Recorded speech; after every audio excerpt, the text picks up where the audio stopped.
For years we have been locked away. We have been watching, waiting. But we shall wait no longer. Your years spent at war have left us to build, to grow. From our caverns we have spread across your lands, gathering our brethren. We have heard the call of the keepers. The age of dwarven iron and steel is upon us. Today, we're going to be crafting a prompt, generating images, and creating stunning animations, all using free AI tools available to you right now. The first thing we're going to do is go over to GPT and get all 10 of our scenes. Feel free to copy this prompt that I have here and change the part inside the quotations to fit your own needs. Once we have all of the 10 scenes from GPT, we're just going to head over to Midjourney. If you don't have a Midjourney subscription, you can also use Lexica. Lexica is going to be your free image generator, so no matter what, you don't have to pay anything to go through this. You can see that we have our generated images here. We want to make sure that we change our aspect ratio to 16:9 so it fits the screen perfectly. Once we have our image, go ahead and save it to your computer, and we can head on over to our animator. I know this is going quick. Feel free to pause and take a moment if you need it.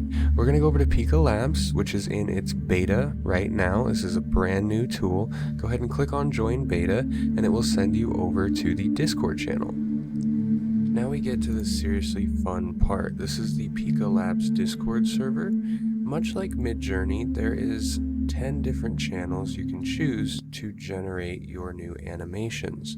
Let's go ahead and click into one. Let's say generate 3.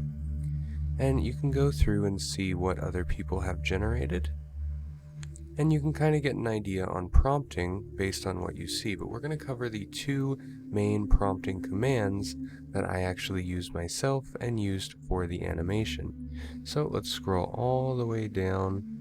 And you can see there's a lot being generated. So let's go ahead and try and find a different channel that does not have so much crowding in it. Find a channel. Let's just jump to present here. You can see this is okay. There's only a few. The line doesn't go. So we're going to start with /animate. And it's going to give you this right here. Go ahead and click onto there, and we will go into our downloads. And we will grab the image. So we're going to grab that image here.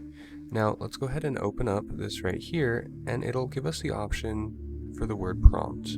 Go ahead and click on that, and it'll open a little box here where we can begin prompting. And in here, we're just going to describe what exactly we want to see happening. So let's just say army stirring before battle. And this is where we can start adding some additional prompts or parameters. Now, unlike Midjourney with the double dash, the Pika Labs only takes a single dash. The first thing we're going to do is motion. This is how much motion you actually want to show inside of your animation. This is a number between 1 and 4. Now 4 can get kind of hectic, so let's go ahead and just say motion 3.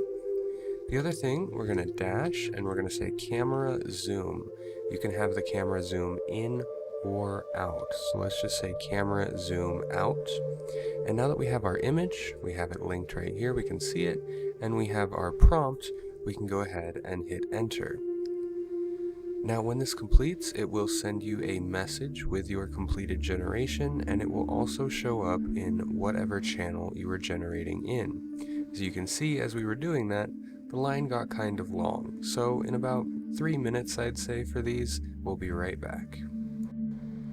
And just like that, we are back. So we have our prompt here. We can go ahead and hit play. And we can see we have it zooming out. Now the motion 3 causes a little bit of disturbance on the side of his head here. Let's go ahead and rewatch that. We can also retry generating with motion 2. If you can see as he turns, it gets a little bit distorted there. You'd really have to be looking to notice it, but now we have our animation, or at least we have 3 seconds of what will be our complete animation. We will just go through and string together each one of those prompts that we got from GPT into Midjourney and then into Pika Labs. But let's say we want to go a step further, and he's moving his mouth. Let's go ahead and have him talk. For most of our needs, we can get them done on Speechify.com. This is completely free to use. As soon as you go to Speechify.com, you'll see the free TTS or text-to-speech. You're going to be able to, right in here, just post whatever you want.